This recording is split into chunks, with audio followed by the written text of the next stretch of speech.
Welcome to your Farm and Home Show. My name is Joanna Coles. And I'm Kristin Hildabrand. And we are cooking up things from the local holiday gift guide. And today we have a little appetizer. You can use this as an appetizer or a snack or however you want to. But it's candy bacon. Nice. And we're using 3H Farms bacon ends. And a lot of times, Kristin, you would take these bacon ends and you would season green beans with it, or maybe put it in a dish for that extra flavoring. But you could do it either way. But we're going to go ahead and get started with this. If you'll want to go ahead and put those bacon ends on that sheet, you need about 1 pound of bacon ends for this recipe. But it's super simple. You get 1/2 cup of brown sugar, pour that in, and then we add some seasonings to it. And what we have here, Kristin, is we have 1/2 teaspoon of black pepper, 1/2 teaspoon of red pepper flakes, and then just 1/4 teaspoon of cayenne pepper. So it's going to give it a little bit of a kick along with this sweetness. Okay, and then we're just going to mix this brown sugar mixture up. We're going to sprinkle it over the bacon.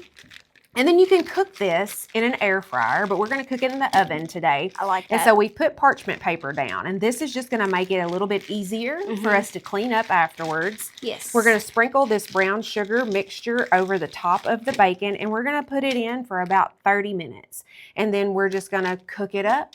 We can see if you don't like it, these are thick. As you can see, they're the ends, and so they're a little bit thicker than your normal bacon. So these might have to have a little bit longer to cook than just a slice of bacon, but we can always check that. Did you have bacon in your green beans growing up? I was going to say we always did. And so I think this will be a great addition. I didn't realize that they had this option until we visited their store. Okay, I'm going to put this on, Kristin, and then you can tell us about some of the things we saw while we were out there. Yes, so we were so excited to be able to go out and visit Chris and Casey Hendrick's place, 3H's Farm Market, and they have just a wealth of everything that you could think of. And so I know local meats are something that is on everybody's holiday list for the season, but they also had other things like really self-care and for pampering too, like they had lotions from Rock Bottom Soap, and so I know that's a place that's Kentucky proud that had a lot of different options. And they also not only had that, but then they also had some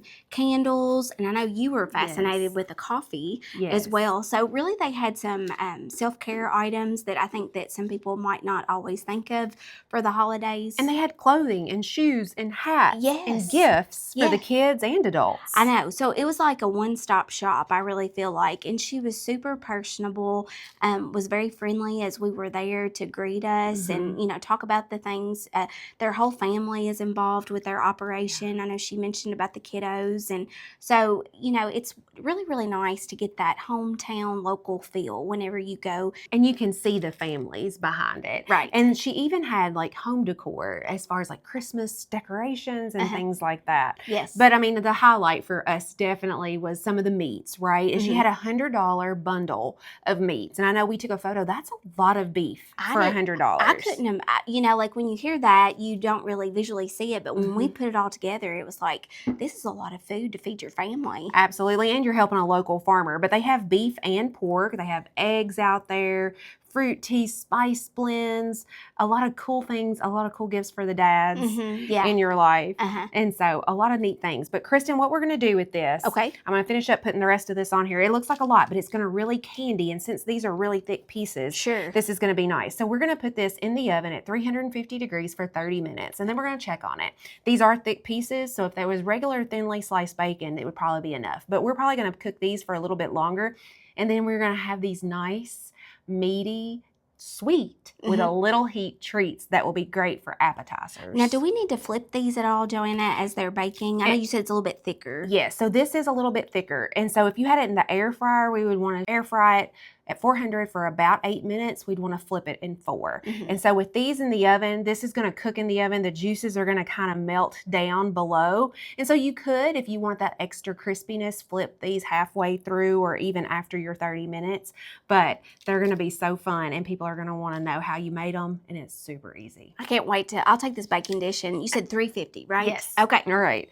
And then you can meet us back here if you need recipe inspiration, or make sure to check out the local holiday gift guide. It has a guide of all these businesses that are participating this year for you to find unique farm feast, treats, self-pampering, all the above. And you can check those out on our social media or on our website. We appreciate you watching the Farm and Home Show and hope you have a great day.